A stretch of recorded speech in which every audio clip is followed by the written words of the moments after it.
moi, je prends ça d'une manière, entre guillemets, un peu différente. C'est que j'ai la chance de connaître une personne qui est dans le monde, qui a une entreprise réellement de paris. Et il me dit, tu sais, Elliot, c'est beaucoup trop difficile de fournir des pronostics exacts sur une entité seule, c'est-à-dire un joueur de tennis, un joueur, entre guillemets, un mec en ski ou X ou Y chose. Et c'est pour ça que les gens sont de plus en plus énervés, parce qu'en fin de compte, ils font confiance à des gens qui, entre guillemets, qui le payent pour avoir des pronostics. Et il se révèle que ces pronostics sont difficilement, entre guillemets, vérifiables à chaque instant, parce qu'on n'a pas une constante de 11 joueurs comme au foot, mais on a une constante d'un seul joueur.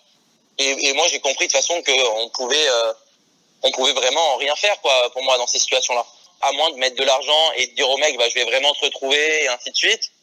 Pour moi, ça sert à rien de se prendre la tête avec ça. Alors oui, c'est pas agréable quand on sort d'un match de recevoir des insultes. Oui, c'est pas, on se sent pas à l'aise quand on monte dans l'avion de se faire insulter 5 minutes avant en disant le mec, j'espère que tu vas mourir dans l'avion. Voilà, mais moi je pense qu'il y a un réel destin un peu pour chacun en fonction des actions qu'ils décident de faire. Et que ces gens-là qui nous insultent au bout d'un moment, ils seront punis d'une manière ou d'une autre. Et la première punition qu'ils ont, c'est qu'ils ont perdu de l'argent. Pour moi, on n'a pas à parier sur des sports comme nous où en fin de compte, on est entre guillemets seul décisionnaire. Et pour moi, on ne devrait pas parier sur le tennis, quoi. Pour moi, tu paries sur des sports collectifs, ok. Mais parier sur le tennis, pour moi, c'est limite de la folie. Moi, je n'oserais jamais parier sur un sport individuel, quoi.